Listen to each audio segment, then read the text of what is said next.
Okay, we're rolling. All right, well, welcome everyone. Apologies for my camera difficulties. You'd think after 2 years we wouldn't have these issues, but apparently I still do. That said, why don't we get rolling and call the meeting to order. Good morning, it's August 3rd and the first meeting in a couple months. Can we move forward with a roll call, please? Jeff Miller. Here. Mark May. Here. Thomas Crozier. Here. John Hannum. Present. Jeremy McKay. Here. Ashley Moray. Here. Samantha Ross.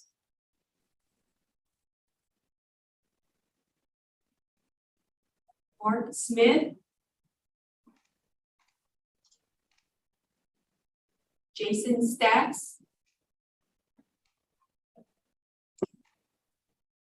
Okay. Thank you, Irma. Has anyone had an opportunity to review the agenda? And if so, would entertain a motion to approve? I would do a motion to approve. Second. Thank you, Jeremy. Second by Mark. All in favor, please say aye. Aye. Aye. Any opposed? No. Perfect. Moving forward. Thank you. How about the minutes from May? Holy cow, I don't remember what I did on Sunday. I can't remember May, so I had to go back and look at some things. Anyone have an opportunity to look over those minutes? I move to approve as submitted. Second. Thank you, Mark. Seconded by John. All in favor, please say aye. Aye. Any opposed? No. Perfect. Thank you. Tori, is anyone here for public comment? This is a new portion that we haven't had since being on Zoom. Not sure how that works. Just open it up. So it's typically, as far as public comment, it's other than items on the agenda, because there's typically time for, if we have members of the public to ask questions or provide comment on meeting topic. So. Well, I certainly remember that when we were in person. I just didn't. It seems like we haven't done that, and maybe we have. And yeah, for virtual. Yeah. Yeah. I think it's been on there, but we rarely have somebody. Perfect. And also I will say that the link goes to only the people who participate in the meeting, which is the board and presenters. So it's really to YouTube. So I think, I guess on that topic, written comments provided, and we did receive a written comment on the topic of the 2nd Street crossing. So if you recall, while there was paving, the paving work that was being done by ODOT, they had a temporary crossing at 2nd Street, where 2nd Street will go. So you could do the flashing beacon to indicate, for traffic on walls to stop at that location so they could cross over to the east side. So there was a comment, and I think that they have attended council as well to ask that, with that, it's been since removed, because I think that ODOT's now completed that work. They've moved on to the bridge itself to do paving on the bridge, so that flashing beacon's now removed. So we'll see where it goes from there. It seemed, and I didn't travel Salem every day on a daily basis, so I'm not sure how much it disrupted traffic during peak travel time, but I understand from members of the community that I've interacted with that it seemed minimal. So I don't know if you guys had anything to share as far as it's already busy enough in the morning and evening hours. Did you experience anything with the crossing, that location, that was problematic? I will jump in here. I did not experience anything, but in fairness, I don't go that way 95% of my time. Go Rosemont or something. Anyway, it sounds like they're continuing a conversation with council, and I know that it's an issue. It gets back to ODOT and Public Works trying to clear, the approach at bridgeheads really throughout the state, including Salem. So it makes sense to be able to cross right there, obviously, because you have the trail that you could then connect to the Union Railroad Bridge to cross over to Salem. But we'll see where it goes. I know that there's at least one city councilor that's interested in continuing that conversation to see if they can have something put there. Yeah, I would say I experienced it a couple times and I didn't find any issues with it. Honestly, I think it actually works a little bit better because people cross there either way. It's nice to have something tell us as a driver that there's a person trying to run across the street.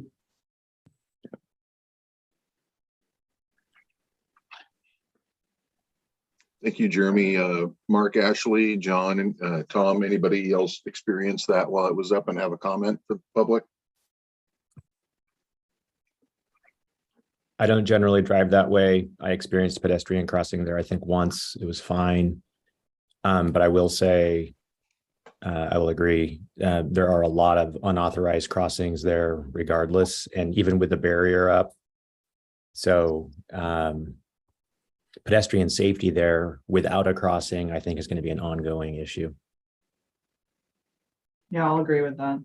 I do come, here every day, but I also come opposite of kind of all the traffic. So there's not a lot of traffic when I'm coming into West Salem in the morning, but yeah, people are going to cross either way if they want to go there and don't want to go down to the cross intersection.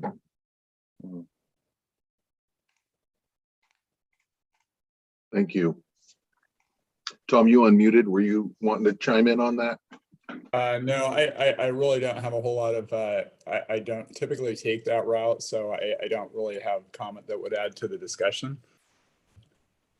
Okay, thank you, Tom. Well, with that, why don't we just close that portion of it, Tori, unless we need to continue for some reason, which I don't think we do. Okay, thank you. We didn't have any action items, so we'll move right into the Urban Land Institute discussion. We have several guests here this morning.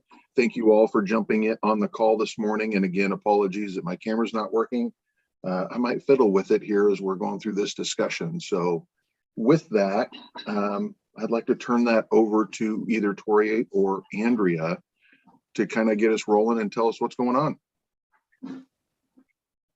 Yeah, I'll hop in here. This is Katie Anderson, and Andrea is listening in on phone. You're welcome to chime in if you want to, Andrea.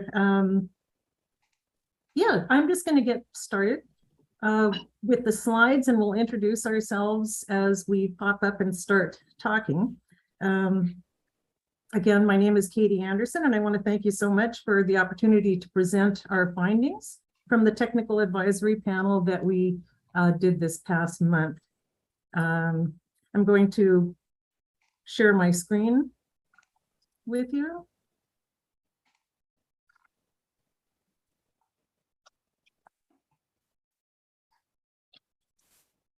Okay, can everybody see that?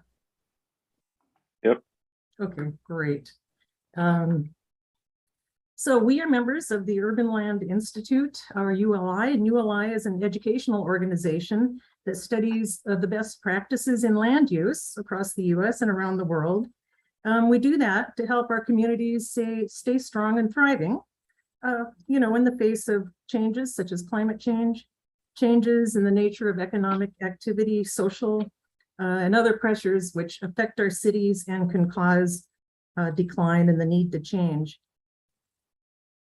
One of the services we provide is these technical advisory panels or technical assistance panels.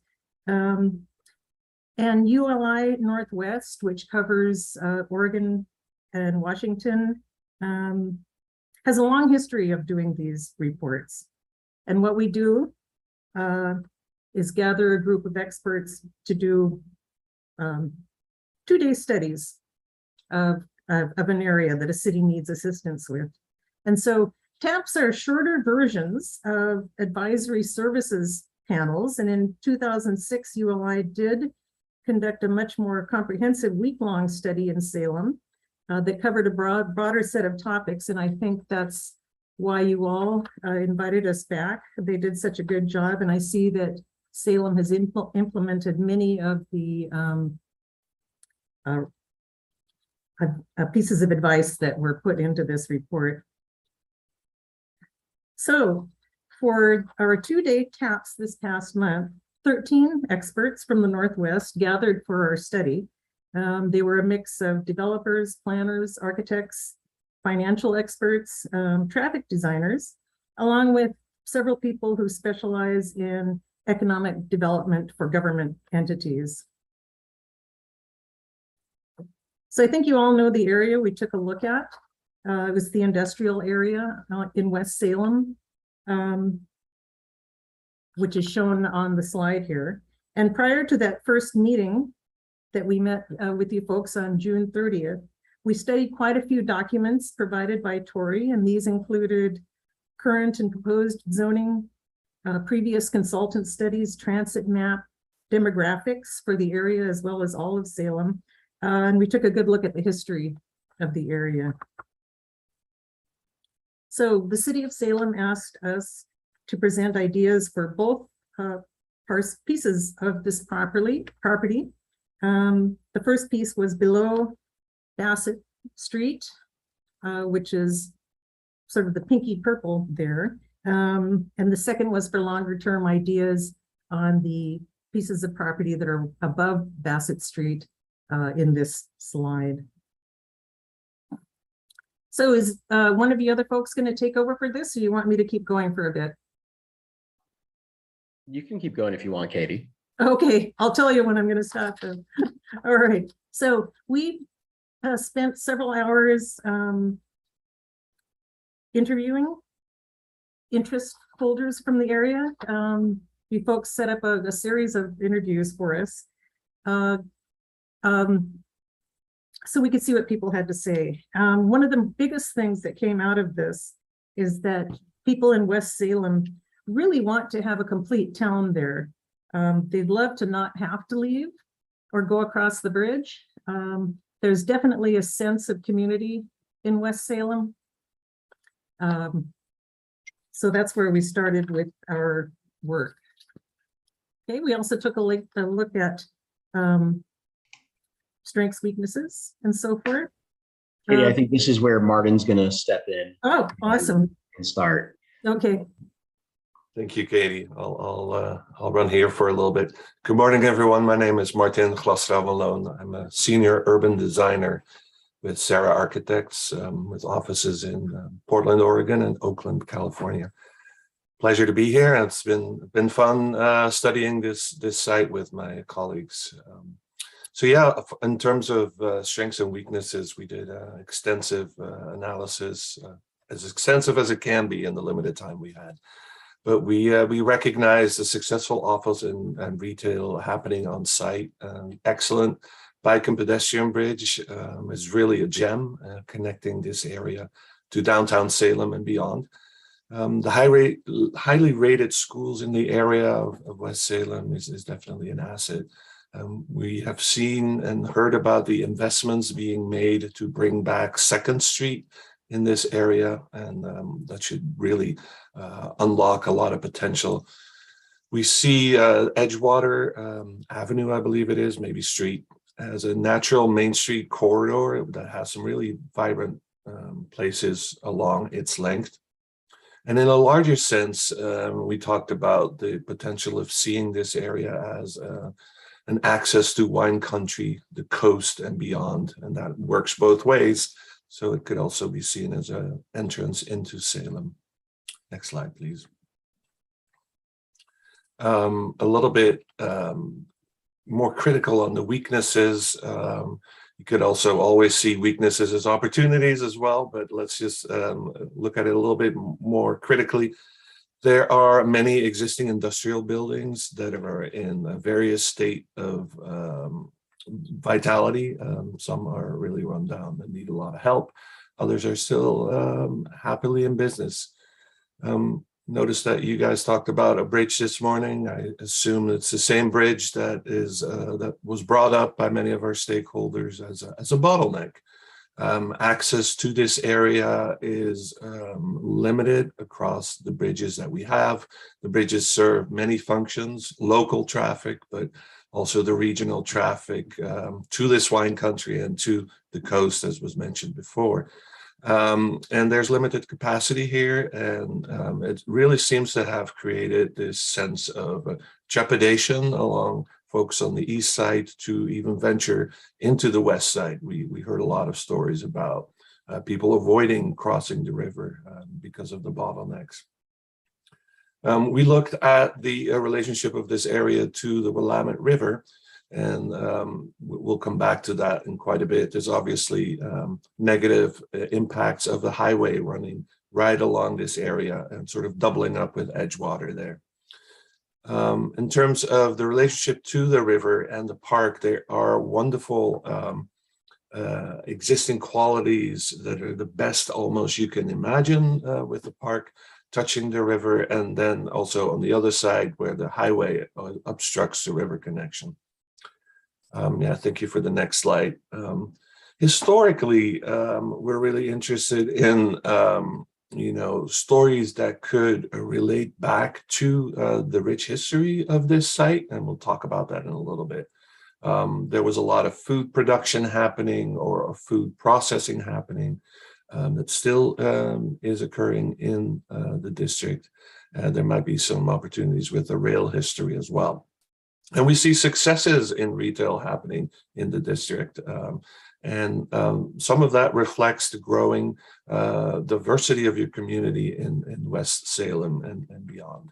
And there's money to be spent there, and that's definitely something that we want to tap into for the future. And next slide, a couple more of these threats that we see. There's a real risk for displacement of existing residents in this flat area. And by that, we mean the area a little bit farther to the west and of our study area. And those are naturally occurring affordable housing opportunities. If this future area becomes too successful, there is a risk of displacement for those folks. We heard about community worries regarding higher densities developing in this area. And I think there's a real opportunity to think through that carefully and talk about how to do density in such a way that it can be perceived more positively. We talked about the bottleneck of the bridge. That really is something that needs to be thought through holistically in the short, medium, and long term in order for this area to really thrive. It could be a threat if not addressed. Then something that you guys touched upon in an earlier discussion here, the tension between pedestrian activity that comes with a vibrant, vital district and the car-oriented mindset of the area. This is clearly an area where car use is high, and the environment the character reflects that. For vital mixed use, more urban areas, we'd like to see a more balanced approach. So that car dependent mindset is going to have to transform over time to something more multimodal that includes other modes of transportation. Then we heard some very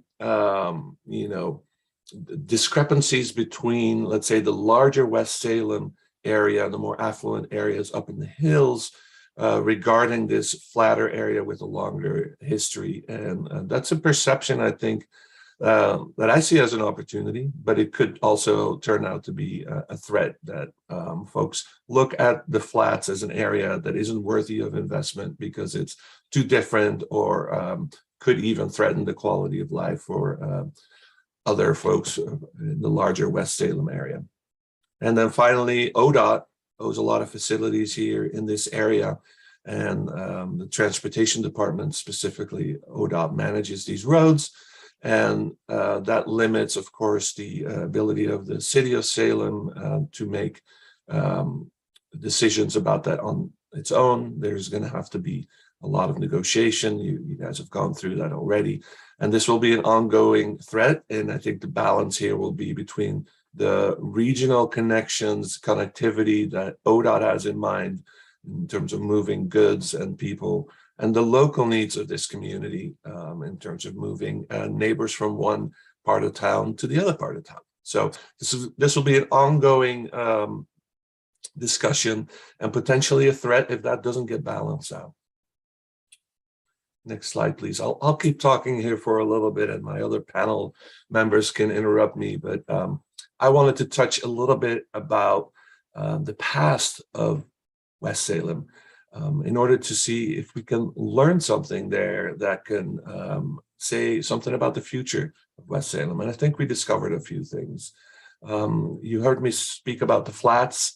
When you look at this historic USGS map from the beginning of the 20th century, 1916 or so, you can clearly see the flatter area on the west side of the river and the bluff that's really shapes it, and the hills of West Salem beyond it, farther to the west. You will also notice that the larger Salem area was clearly has always been on the east side. It's founded on the east side and has the gridded pattern, but then there's the rail bridges across to take advantage of that river access on the east side. And rail played an important part in unlocking not only the flats, but the larger Salem area, connecting it to the coast and the resources of timber and agriculture. So a couple of other things we see here is that relationship to the river. And we know that a lot of cities started on rivers because of its transportation access prior to rail, et cetera. That has, of course, all changed. And like many other towns in America, we believe that there's an opportunity to rethink the relationship with the river and think through it in terms of waterfront redevelopment. Many cities have done that very successfully and reimagined their relationship to the river to make it an asset that's much more than the original transportation corridor. Next slide, please. And I'll touch on this lightly, and then my colleague will pick up from here. But we really noticed that there's a sort of 3 districts around the river that we wanted to think through and reconnect. That's, as I said, the downtown on the east side and its established relationship with the river, West Salem as a whole on the west side, and then this flats area sort of sits between these 2 districts. And what we really want to do is start to open up our minds to creating connectivity between these distinct parts and start thinking about it as one Salem, one larger Salem with districts that enrich each other, that are well connected, and that are oriented around the river, so that the river goes from a barrier to potentially your crown jewel, the center, the seam of Salem. And this is a long-term view, but I wanted to plant that seed right here because I think our shorter term and longer term recommendations here should be seen in that sort of ambitious opportunity that Salem here has. And with that, I'll pass it on to James. Okay, thank you. Yes, I'm James Brackenhoff. I am a co-founder of First 40p, which is an urban design firm in Portland. I'm originally from Salem. I went to Sprague High School. I was joking around yesterday that we've got Martin here from the Netherlands, and I'm originally from Salem, so I'm a local. Although I went away for about 15 years, I've come back, and it's really a pleasure to work in Salem again. I, as a kid, used to go to Wallace Marine Park to play soccer games, so always had fond memories of that. to continue off from where Martin left off, I wanted to sort of start from the point that he made about the flats being part of West Salem, but something unique and special. And that sort of touches upon what we were asked to do from the onset of the project, which was to make recommendations for this area of the flats into a vibrant, dense downtown street scene with a mix of uses.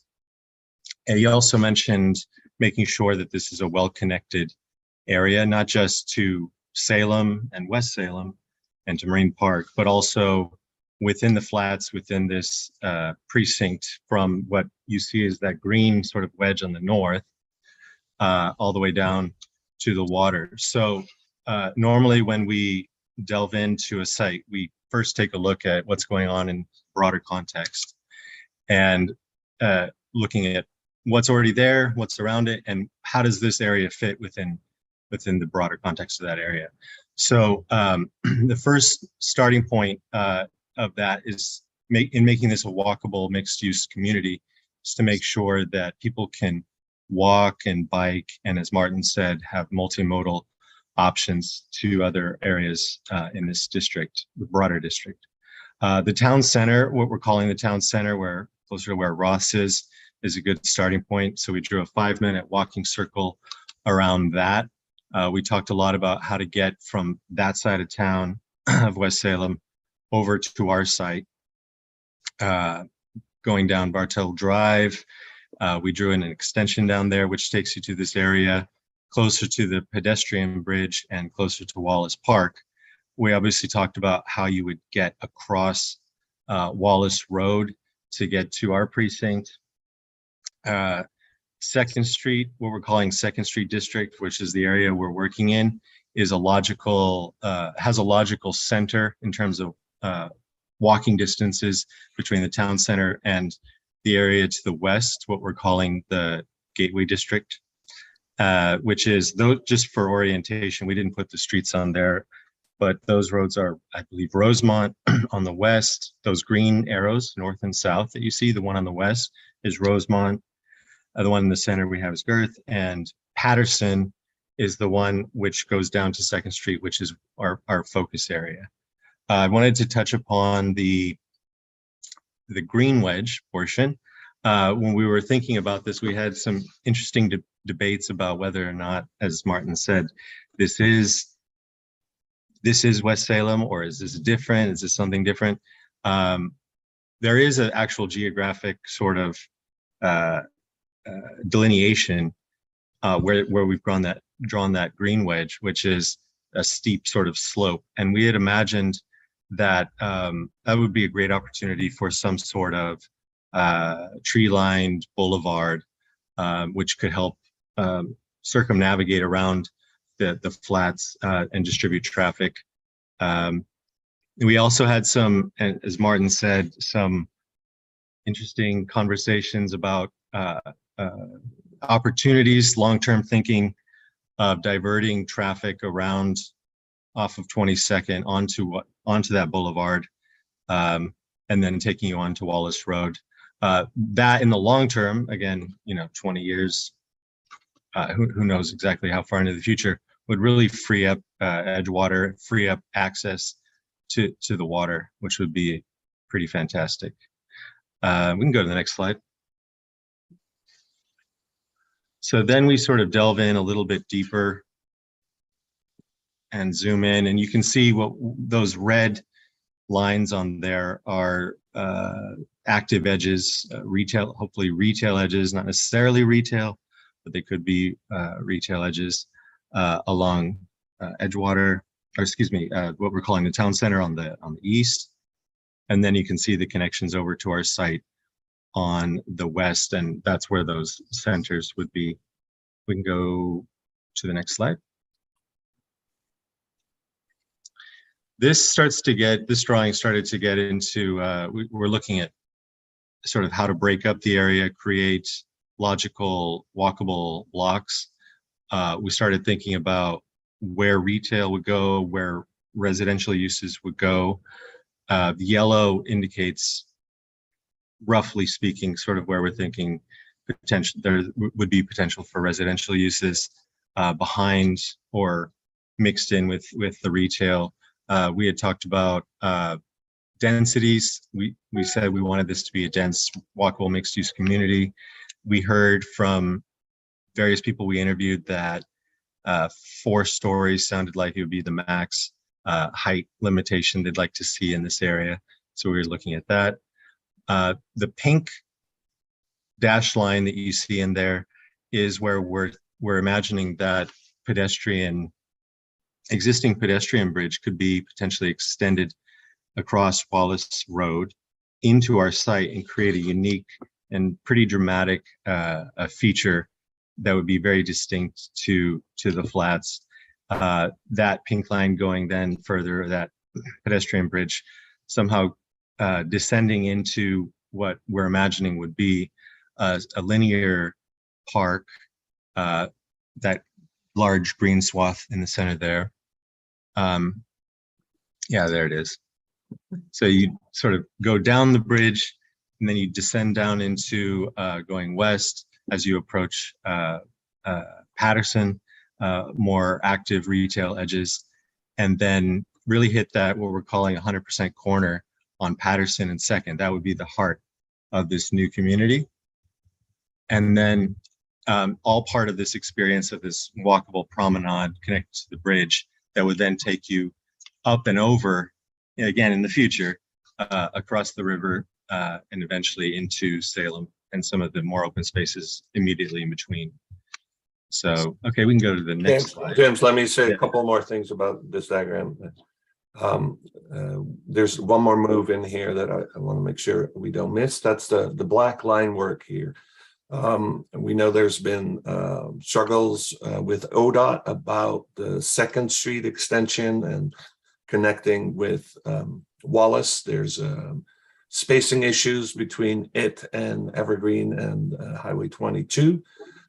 So we are actually abandoning that as a vehicular access, and we're proposing that we move that up to Bassett Street. So that would be an at-grade single signalized crossing. And of course, this still needs to be negotiated with ODOT, but the hope is that that provides the spacing that they're looking for. And then we're pulling that connection through to the east and connecting that with Bartell, that we're an intersection first. And yep, right there. So Bartell can go from there up north. And Second Street itself, Bassett Street itself could continue farther east and connect along the park, Marine Park. That's a future connection that several stakeholders mentioned to us.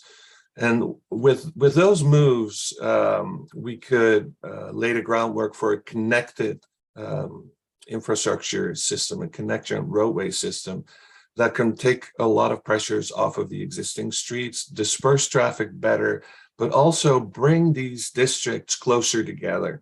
So the town center that James mentioned and this new district that we've been focusing on, it allows those connectivity issues to be solved throughout the district. So that makes all the other moves that James so eloquently talked about possible as a supportive system. Back to you, James. You're on mute. There we go. We can go back to, or we can go to the next slide. This is a sort of more delved in plan view of how we'd sort of lay out, we'd lay out the blocks. You can see obviously Martin's handwriting is so beautiful. But yes, you can see the Second Street there, Edgewater towards the south, Bassett Street to the north. And so when we were, as Martin said, sort of dividing up the land, so to speak, we're thinking about what are the correct sizes for these parcels so that, again, they're walkable. You can get around them pretty easily, navigate through them pretty easily, but also that they're developable. And we talked about how we want this to be a walkable community. We're obviously wanting to make room for places for people to park as well. So we often make sure that the block sizes that we delineate do allow for the provision of and space for parking. In the Pearl, here in Portland, well, all over Portland, most of the block sizes are 200 feet by 200 feet. I know many towns in Oregon, including in Salem, there's 200 by 200 foot blocks. That's not always the standard, but that's a good standard to the starting point for block sizes. But some of these could be a little bit longer, a little bit wider. So that's how we laid that out.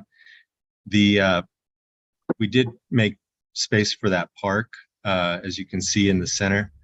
That would be sort of a secondary focal point, more probably used by people living in the area, but you can imagine people living in adjacent areas could also use that park and make their way over to Wallace Park.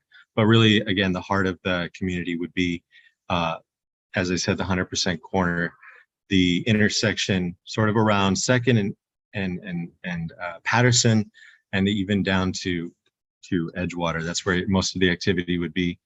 This is a known pathway. Patterson is a known pathway. We had debates about whether or not the center should be at Murlock, but right now Murlock is sort of hidden in the center of the area, so it's not as well known, and so Patterson makes the most logical sense. So we can go to the next slide. Actually, James, I'm sorry, I want to make sure that we missed one point that I want to make sure we want to make on the ambition and the visionary thinking through this area. And if we can go back to the previous slide, please. Thank you so much. You notice that we extended that pink dashed line across the river. And that's not something that's going to be easily achieved, but this is something that we see as a generational opportunity. And this may go beyond our generation. But when you think about the early slides where we talked about the 3 districts and 1 Salem and rethinking the relationship to the river, we actually asked ourselves why West Salem does not have better access to the Minto Brown Park island in the middle of the river. You've made such wonderful investments into that area for the whole of Salem, but the access has really been focused on the east side of Salem. We see an opportunity over time, and this is again probably a multi-generational effort, to put that gem of a resource more in the middle of the community and make it more accessible to all sides of Salem, including the west side of Salem. We are proposing here that comes off of Patterson to that 100% corner that James described, and gives West Salem a direct access to all the wonderful things that are available there. And through that also, alternatively, creates a new connection to East Salem and beyond. So the island, the Minto Brown Park becomes a centerpiece in that. So that, again, is another way of reframing the perception of West Salem in the relationship to the greater Salem metro area. And we really think that the river, the Minto Park, is your future chip here to play at some point. And this will take generations. This is not easily achieved, but let's start planting that seed right here, because I think it not only benefits the medium term of this district, but the long term of the entire city. And with that comes rethinking the highway. We thought, obviously, the highway is noisy, it's polluting, it's needed for access, but multi-generations, again, if you think long term, there may be an opportunity to solve that regional traffic elsewhere and really rethink the need for this big of a facility right in this location, right on the river, opposite of Minto Brown Park. So again, this may take a while, but in the medium term, this may mean that Highway 22 turns into more of an urban highway, much like you see on the east side of Salem. So with lower speeds, more frequent intersections, so that really the leaving town and entering town experience that currently kind of happens if you're traveling to the coast, right around the bridges, where you get the coast in mind and people want to lean on that accelerator. Maybe that moves farther to the west, and there's more of a gateway farther out, and this becomes an internal part of the circulation system of Salem, and that will really benefit the this whole area of West Salem and this connectivity to the river and Minto Brown. So I just wanted to touch on that bold idea. You know, if you do visionary stuff, you need a couple of bold gems to really mark the ambitions of this area, and we see a great opportunity for Salem right there. I think that's great, Martin. I'm gonna go ahead and jump in now so I can start talking about development. Actually, Katie, you can stay on that slide for the moment. I think it's actually sets up a good point. So my name is Rahim Abbasi. I represent, I'm the principal and founder of a design firm called Abbasi Design Works. We focus on private development, developers and clientele. We also handle a fair amount of ground floor retail restaurant operations, typically in the more luxury or boutique field, experiential design type of projects. I also happen to be a developer myself, and so I'm an economics geek, and I enjoy understanding the ins and outs of this. And I've had a lot of luck doing some public-private partnerships with other public agencies in the past, which I think helps to kind of formulate some of the thoughts that this team and myself put together as we were analyzing this area. Martin and James did a great job of summarizing this kind of grander vision that we could see happening for this area. Anytime you're looking at how to do this large of a suburban slash, I would say, exurban redevelopment, you really are looking at how do you engage your public and your private together. So you want these public-private partnerships to come out and look towards a long-term future, but have near-term goals that are achievable to get there. And I think that's where some of these larger, grandiose ideals about connecting West Salem across the island, looking at how to change the location of where the actual single lane vehicle traffic is movement towards, and the changing those connectivities. These are long range thinking that we can set ourselves up for now to potentially achieve if we look at how to partner with those private property owners in the right way. But obviously, like Martin and James both mentioned, this takes a fair amount of coordination with your public health partners, City of Salem itself, but ODOT as well. So with that, Katie, we go to the next slide because I want to hone in on our study area.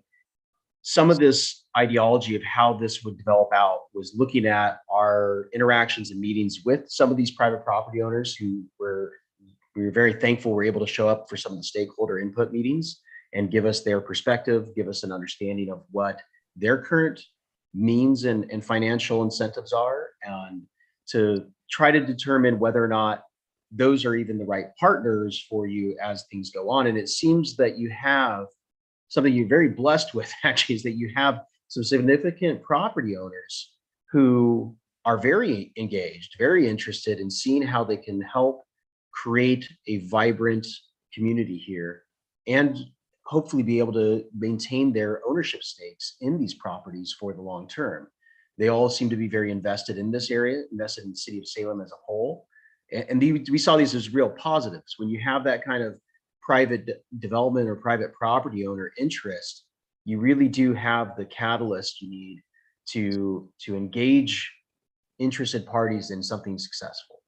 So on that note, the breakdown of these different blocks into manageable development sizes became real crucial. And the team really did a great job of honing in and creating that street grid. I believe that basing it off those ideologies of the 200 by 200 blocks makes a lot of sense. We've seen significant success in not only Portland, but other cities along the West Coast that have implemented similar types of structures. I'm actually up in Vancouver, Washington. Our grid is a similar 200 by 200 grid. And we find that that's part of what we think is the success of the redevelopment that's happening in our own downtown and waterfront area right now. Katie, we go to the next slide. So I just want to summarize real quickly what we thought was a near-term potential for this kind of focus area. So we really looked at primarily the area that's south of Bassett, bounded on the two sides by Wallace and then by Patterson. And what our team came up with and our group came up with was that your maximum density, and some of this took into account the feedback we were getting from community input about maybe not as much desire to be a real dense community, but to be a vibrant community. And so how do you balance out those demands? Yes, the size of these properties would allow you to build quite a bit more if really desired, but we didn't see that being the most certain element. You know, looking at demographics of what is available in terms of job growth, what is the forecast for just vehicle and other connectivity and modes of transport growth. There's some limitations there that would control your near term. And so what we came up with is just under about 400 units of multifamily could be developed in this focus area. You're talking about mixture of townhomes, maybe a little bit of 3-story residential, and then some 4-story mixed use. And as I think in the previous slide showed, there were some asterisks on it. Actually, we go back to that one real quick, so I'll just show that. Those little asterisk signs really helped us set a stage for where we would be focusing a little bit of that target development. So the asterisk on the bottom left there, we'd be looking at how do you make that one of your mixed use elements. That's your 100% corner that James mentioned, right? Your other 100% corner is at Patterson and Second, where the improvements from Second are going to bring you to Patterson. And then you actually have this opportunity to create more 100% corners. And the idea, if not everybody's familiar with that term 100% corner, it's literally just saying this is your corner of a property or of a development that is your focus, where you have the maximum potential for getting either the retail ground floor occupied or to create a dynamic development that is going to have higher occupancy than you would have on your more inner corners. So by playing around with the open spaces, you're actually creating more of these corners and encouraging to get higher density development, higher success of that development, particularly on the ground floor retail spaces, which, we were looking at how do you engage Second and Patterson to be that. Well, you do that by making sure you have enough corner space that's visible and accessible. Let's go back to the next slide. Sorry, Katie. Thank you. Thank you for managing the slides for us, Katie. I appreciate that. So some of the other things we talked about was whether or not there's any demand for office in the area. And what we determined is that not a lot. Offices, I think all of us kind of recognize, is at a bad state right now. Things are obviously in flux as we come out of the pandemic, and we'll see what that means for offices throughout all of our different communities. But what we did realize is that without a question, there's at least enough demand for one owner-occupied building. And we thought that the ideal location for that would be if you focus it towards the Wallace Street connection into the development. It would help to bring the eyes as people are coming across that bridge and going down Wallace. It would bring their eyes to the development. It would give it a purpose. You focus it there. It's also one of the uses that deals well with the ideology of vehicular traffic.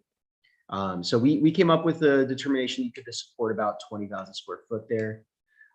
We also were looking at how do you repurpose some of the existing industrial that is along Edgewater. We spoke with one of that property owners and talk to them about, hey, is there ways to maybe not have to completely take down that improvements that already exist, but instead repurpose those ones? We've had a series of projects throughout the West Coast where we've successfully taken tilt-up buildings like these, cut big openings in them, converted them into either professional office or creative office or small scale like retail, like people who are florists or make clothes makers, and utilize those spaces effectively at decent rent rates that make the development successful, keeps it a little bit shorter. There's some benefits that we see along that Edgewater corridor.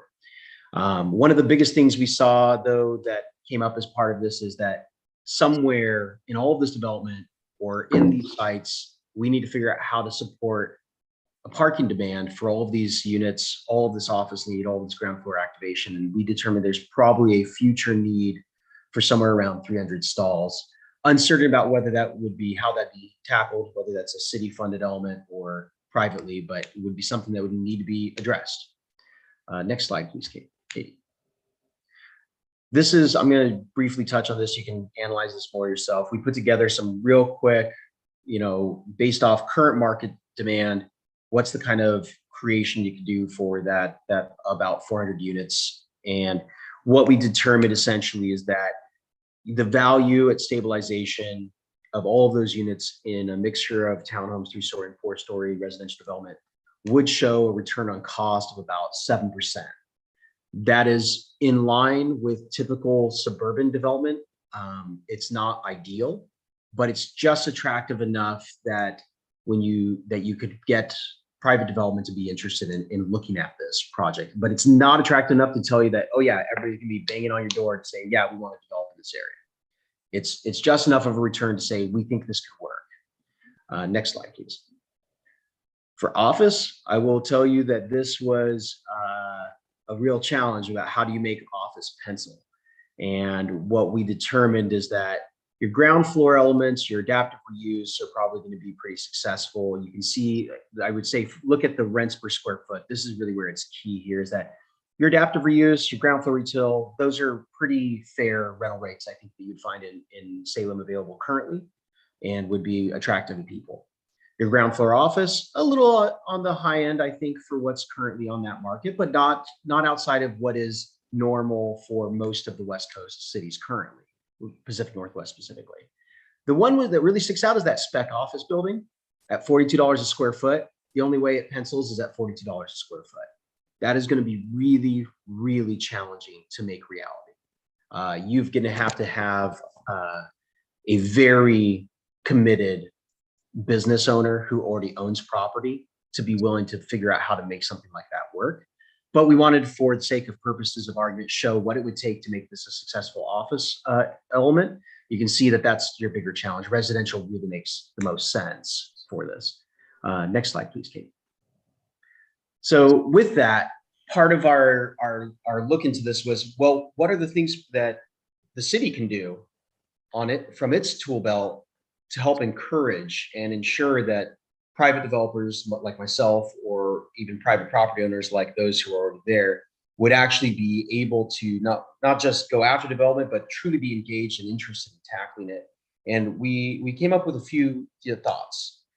I think the first one being a vertical housing tax zone. So by establishing a tax zone in this area that says, the more vertical you go, there's a savings on that tax base to help support that development, considering the fact that the return on cost is almost negligent compared to other locations people could be going to develop currently.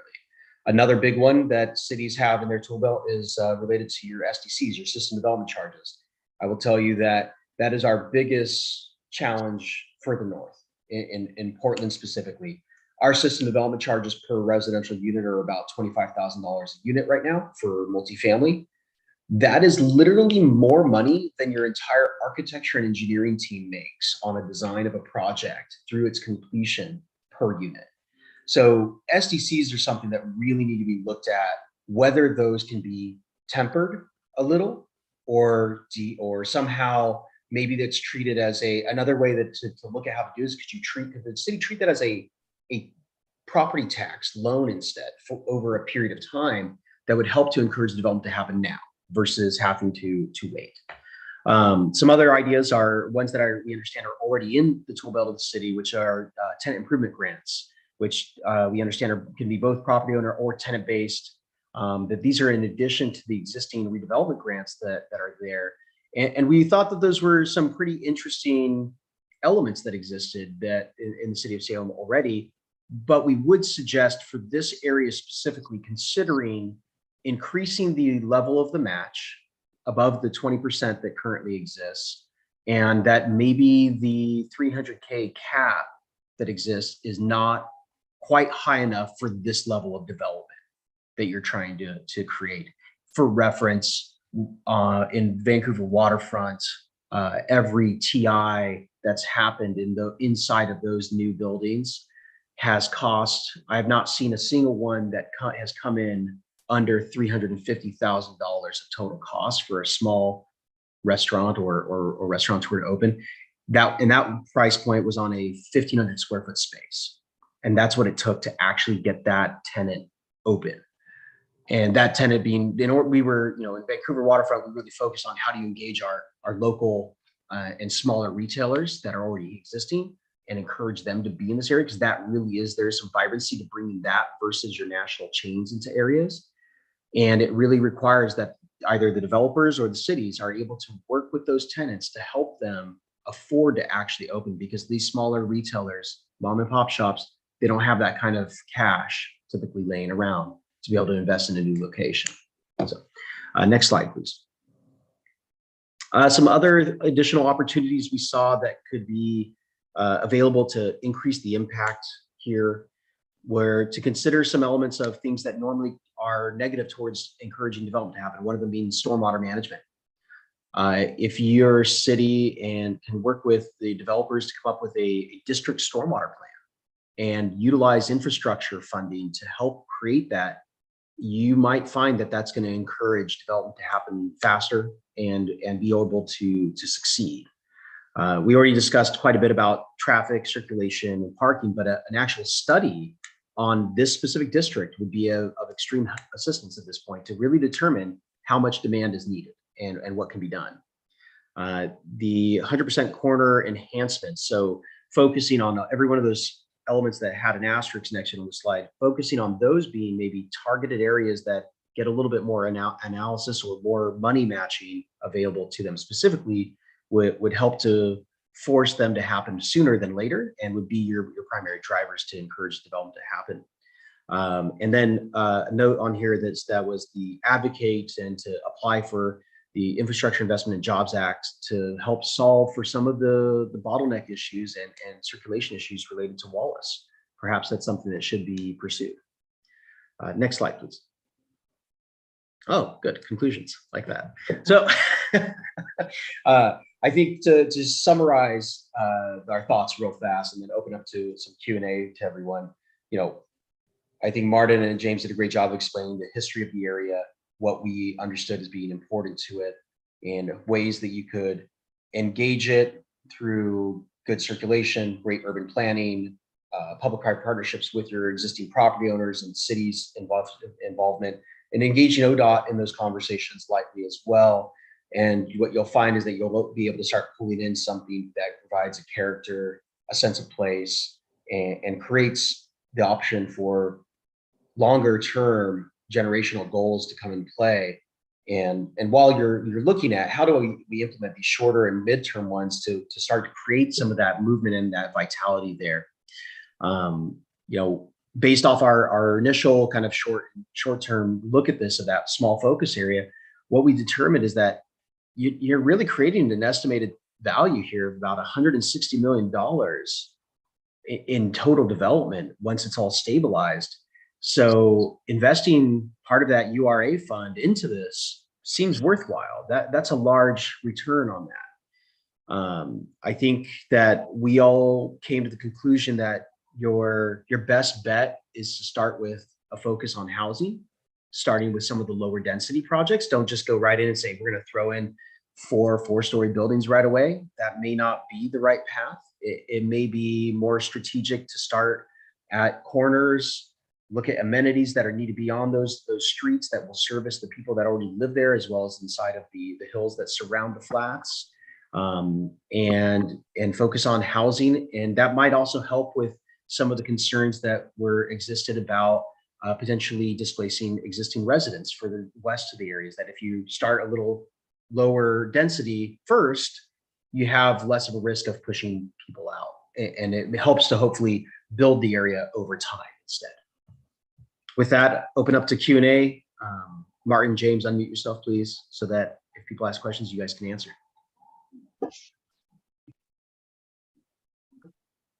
Thank you guys very much for this detail. There's a few slides there that it would be interesting to kind of go back and have some conversation about. But before doing that, would certainly like to open up to the other board members to add comment or ask questions. Jason, you're muted. I'd love to start that, Jeff, if that's okay. Yep, please do. Yeah, cool. Curious, this is probably a lower level comment in regards to the high level plan. And first of all, thank you very much. This information was well stated in your presentation and it was really fascinating to look at. So again, thank you for that. Do you see decreasing speed in the business districts along Edgewater to 20 or 25? That would be one question. I'd put all these in the chat.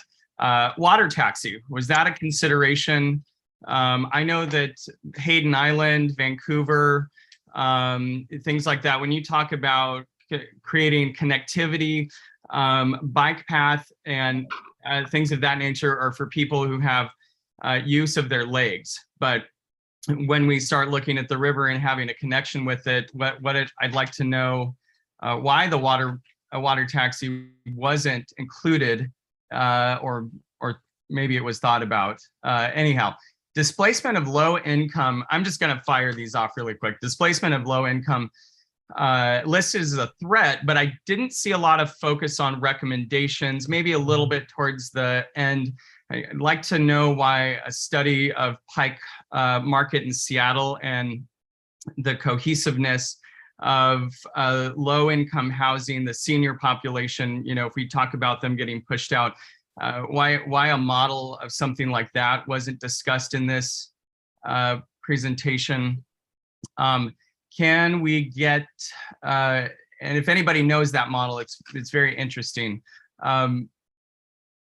Jason, do you want us to answer any of these as they're going, or do you want us to summarize them after you've done it? What's your preference? Either way, I'm okay. Let me just address that one real fast then. So a model analysis to look at displacement and how to make things more cohesive is a much more in-depth study that would be needed of the focus area than where we currently are at. Those are the kind of things that what you would normally do is you would go to a private entity like Johnson Economics or something like that, or Eco Northwest, and they would do a much more honed in focused analysis on what are all the potential options available to you for development in an area like this that would look at what those impacts are. Great, thank you so much. Thoughts on the water taxi? We just discussed the water tax a little bit, but I'm gonna let Martin actually tackle it. Yeah, I could take that one. Thank you. Excellent idea, Jason. Love it. Having grown up around rivers, I'm very familiar with ferries and even water buses that provide regional transportation in places such as the Netherlands and really add accessibility to a lot of different folks. Folks that like to bicycle but can take advantage of a motorized boat to cover larger distances, for instance, but also, like you said, the people that are unable to walk provides an alternative. I have to say, on the west coast of the United States, tricky a business proposition. There has been a multi-year effort here initiated by a private entity in Portland to do such a thing. I think it's called the Frogger or something, the idea of a frog. I support the initiative, but we have to be realistic about the economics of it. And I think it would be worth a study, especially in exactly a city like yours that surrounds a river in so many and touches the river in so many places. And that would be a wonderful opportunity, maybe even for tourism. It's something that I've seen in other places as well. So don't just think of it as a transportation option, but look at it also in a sense of tourism and bringing an experience to your city that is unique. Decrease speeds on Edgewater. Yes, we discussed that, but that'd be part of the larger study, by the way, of the area that we recommended be done next about parking demands, circulation, traffic demands. The city would want to go after looking at a study like that to look at whether you decrease speeds in certain areas or not. And I would say that sooner rather than later, Jason. You know, again, with the highway providing currently that higher speed flow through, this area would benefit from a more tamed evergreen that's easier to cross. Just out of curiosity, who would your firm recommend to do that study in alignment with the vision that's been laid out in your recommendations? Yeah, there are several great traffic engineering firms out there that could do this. So I'll name three. Tool Design Group is a consultant that is really sensitive to the multimodal aspects of this. Kittleson and Associates, excuse me, they're a very well known entity here in the West. And then DKS is another wonderful consultant that we work with that are able to balance these different modalities and also have experience working with the state agencies, ODOT, which is going to be crucial. I'd also throw in there Fair and Peers. Yeah.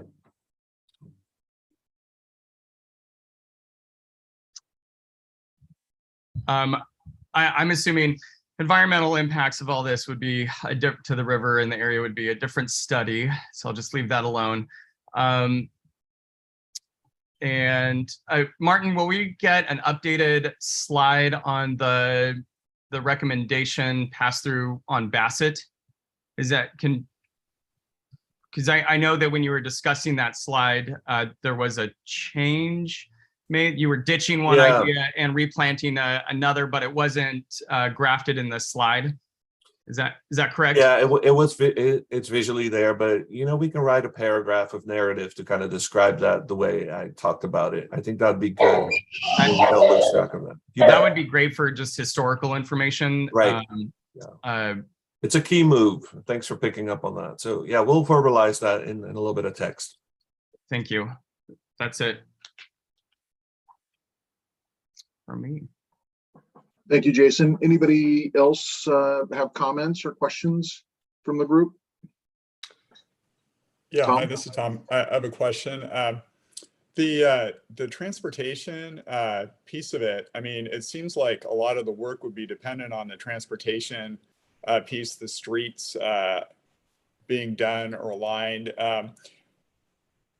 As far as the process moving forward, I mean, what could move forward without street work being done, and what would be dependent on that being done? James or Martin, do you want to take that, or you want me to?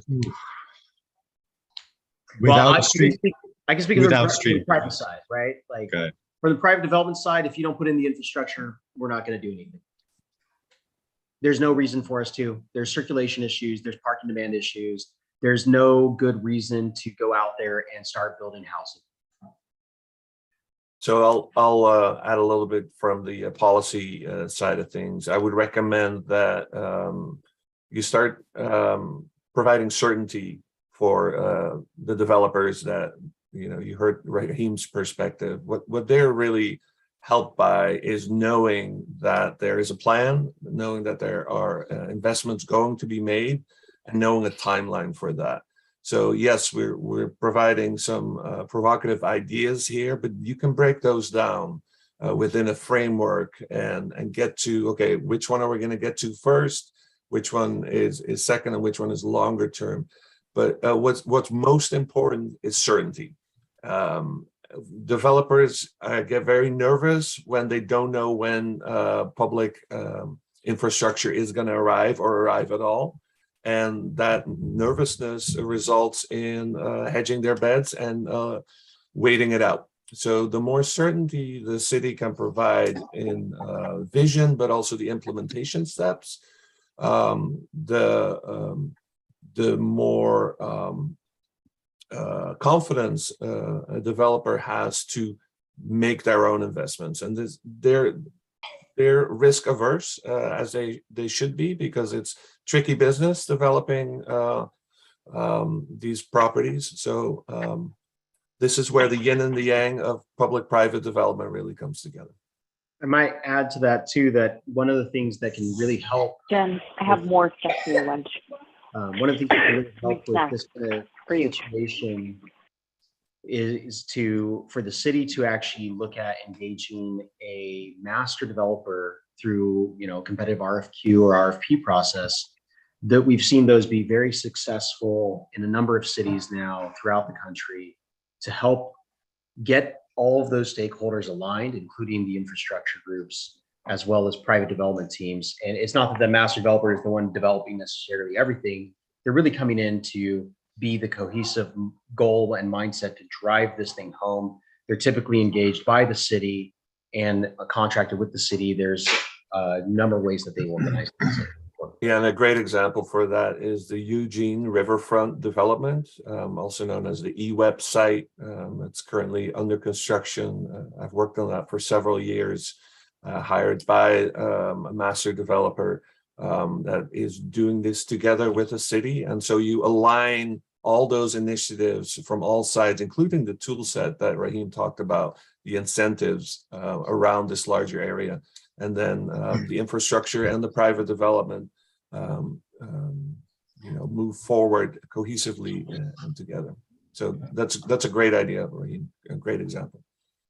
Do you mind if I actually throw a question back at the group? One thing I had been wondering was, is the city thinking about putting together an RFP for a full and complete master plan, including transportation and economic analysis, the full report? Because usually that would come in advance of master developer RFQ or RFP.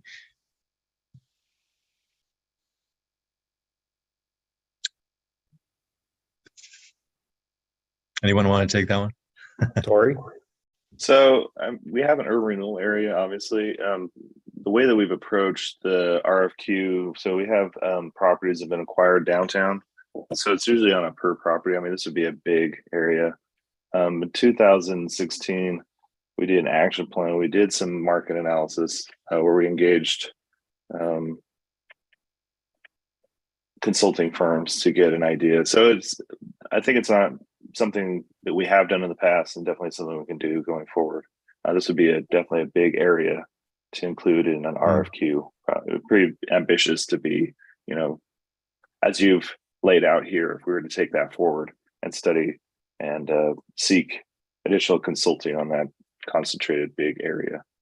And I'm so sorry to interrupt, but what is an RFQ? Request for qualifications. Oh, okay. For like a development team. We've laid out, pretty, reasonable framework. This is very high level study that we did in a couple days. But, Second, for example, we were looking at Second and wondering, is that actually the correct design of that road in the context of the design of the other roads? So that RFP or that master plan would identify every piece and of the street network. It would look at placemaking. It would put together the vision to attract development as well. So I guess that's like a small plug as well. But it would be helpful, I think, for the city to pursue at some point.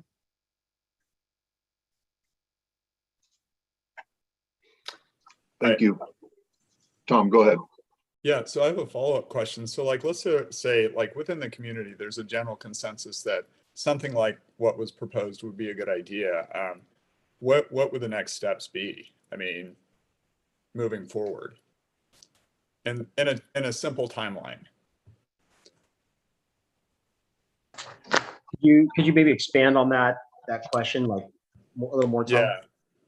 Yeah. So I mean, let's say there's a general consensus in the community that something what was proposed was desirable. Okay, so I mean, there are a lot of things I imagine that would need to happen from the planning process, from transportation, to kind of create a framework for everything to go forward. What would be some of the early next steps that would need to happen for, a series of projects like this to move forward? Gotcha. I could start here, and maybe you can lean in a little bit here, Andrea and Katie. But it seems to me that you need to get an expression of political will first. So rally champions around this idea to drive staff at the city to pursue this as a priority within the planning job that they have, right? Does this become a long-term planning exercise because it is important enough. Probably you could get it there, right? It's maybe currently not at the same level of other long-term planning efforts within the city, but if this is important enough to folks, let's get it there. So create the political will. That means talk about it, make it obviously rise the awareness of it within the community. Second, then what would be very prudent would then to have staff pursue planning grants. You need to do more planning, and you need to create plans that start creating that that certainty that I was talking about. There are many grants available. I mean, not that many, but there are grants available both at state level and elsewhere. There could be obviously public funding, but secure that and create a scope around exactly answering the question that you raised. How do we get there?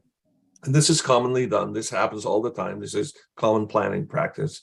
And once you have that, you can start engaging with the people that have raised the importance of this issue and make them stakeholders and make them active participants in this planning work. Because none of this happens in a vacuum. The best planning work, in my opinion, happens with a public-private connection.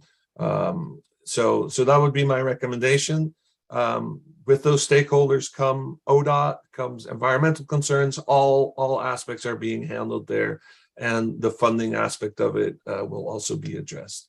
So that is, relatively speaking, probably a slower process than you would like to act on right now, but there are ways to sort of start calibrating as you do the long-term planning with freeing up tools to make the interim and the shorter term work towards the same goal.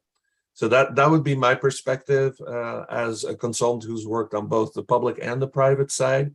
Those things, take at least 2 years to get a plan together, I would say. But you could be starting within a year if you have local funding for planning studies like that. And I would really recommend you pursue that to again get this on the table as a community priority, see how it fares, and then run with it. Others? I would also throw in there after just I can mention really quickly. After and then once you get through that process, you have a complete master plan, which takes a fair bit of time. We like to do developer interviews. Obviously, having Raheem here was fantastic. Developer interviews to put together the RFQ or the RFP for identifying a master developer or series of developers and what they're looking out for. Oh, go ahead, Raheem. No, I think that's perfect. I think you both have laid out what I would have suggested as well as a framework. If you're going to do next steps, your first step is a planning exercise, long range planning. You likely how I've seen that play out in other cities has been that the economic development agencies or the urban renewal agency will go out. All similarly, they'll issue an RFP or a request for proposals or request for qualifications for bringing on consulting firms to help with that long range planning exercise that incorporates community outreach. And that would target looking at that larger scale first, and then bring it in back into the focused area, after which you would usually incorporate typically in those long range planning exercise and the community outreach. It's common to have what's called a citizen action committee created to be part of that. And then in that citizen action committee, you're usually asking for people who are in the development world and professional world, as well as local stakeholders, to be part of that, to impact that. Those exercises typically take 1 to 2 years to get through on projects of this scale or areas of this size. After which, then you can start really looking at, okay, let's go out with now the RFQ or RFP for the master developers for focused areas of the development, because you've laid that groundwork. After you've done that planning exercise, you've got your framework and groundwork for the city portions that need to be done related towards the communication and coordination of infrastructure. but you're setting yourself up for going out to private master developers to come in and say, okay, this is how we're going to target this section next. And then they're going to start bringing in the more defined analysis of those specific areas typically. And then the third step in that process typically is that the infrastructure process starts forward.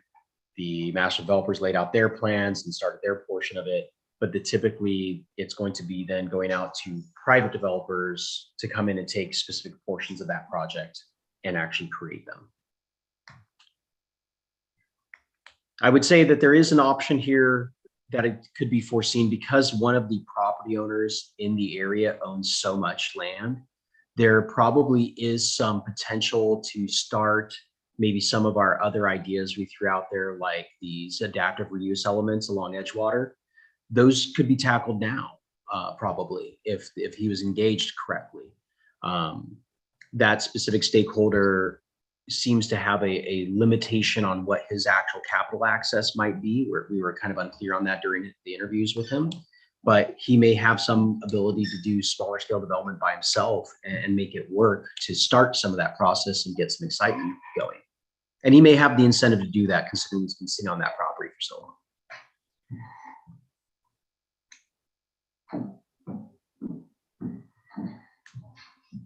Okay, well, thank you very much. Any other final questions? Jeremy, you just unmuted, please. Yeah, I do. I just have a quick question. And first off, thanks. It looks like you guys put a lot of work into this in a short period of time. Appreciate you guys. I had a question about parking. It looked like it was noted about 300 parking spots were deemed appropriate for the development. I didn't see anything on the map. Are we to assume that that'd be something that we would figure out as we go along with the plan? Maybe a mix of street lots, maybe underground or developed parking, something like that? Or can you fill me in on that a little bit?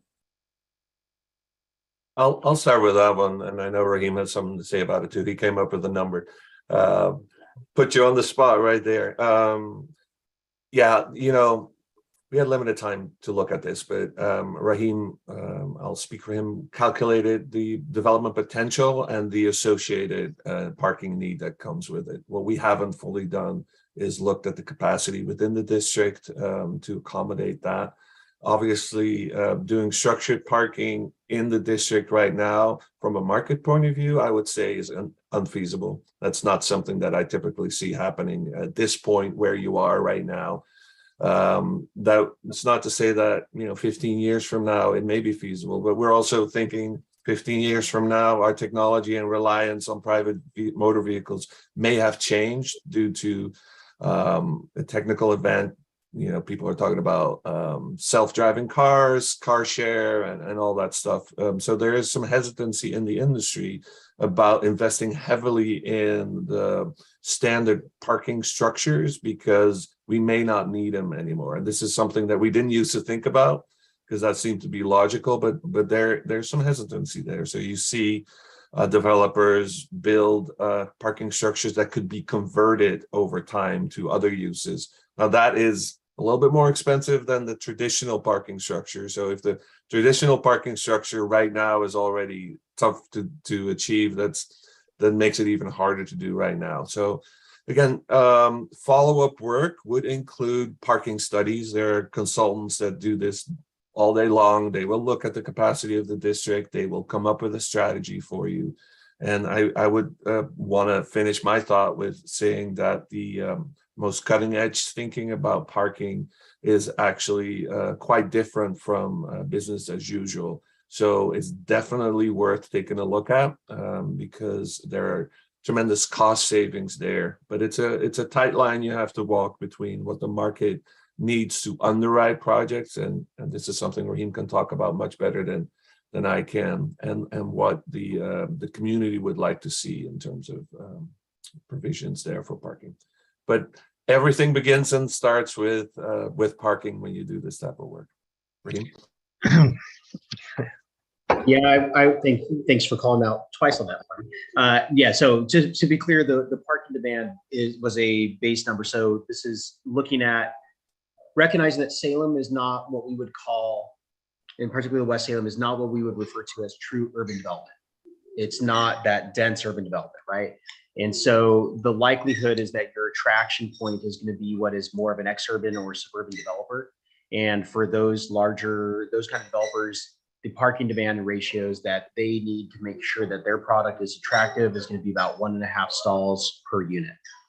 I will tell you that the other two developers that were part of our panel that were discussing this with me, this really came from them. I personally believe, similar to Martin, that we need to be looking at a future that may be different. And how do you not necessarily have to provide this level of parking? I would not say I don't know that I have this belief that we'll totally ever lose vehicles yet, at least not during any of our lifetimes. But there may be a future of that. For the time being, if you want development to happen, you really have to look at current market dynamics and economics. Well, do I believe you could get your ratios down to 1.2, 1.3? Yes, but it needs to be surface parking in some manner. And so part of the idea of that 3- and 4-story development that we came up with is that you're actually you're using the interstitial alleyways that were kind of laid out as the ways to get into the parking area. So use that ground floor space that's not otherwise active as being your parking element. Going underground is extremely expensive. It's not something you can finance when you're doing 3- and 4-story development pretty commonly, because every stall costs you between $35,000 and $55,000 to create going down. So unless you have natural grades on a site that would allow for that, it becomes really, really prohibitive to development. So I would say, like Martin said, a larger study would need to be done on each of these lots and each of these developments to determine their actual parking needs and whether that can be done. I do believe that a fair amount of on-street parking is necessary for the vitality of your ground floor retail. I didn't mention it earlier, but I happen to also own a coffee business in our local market.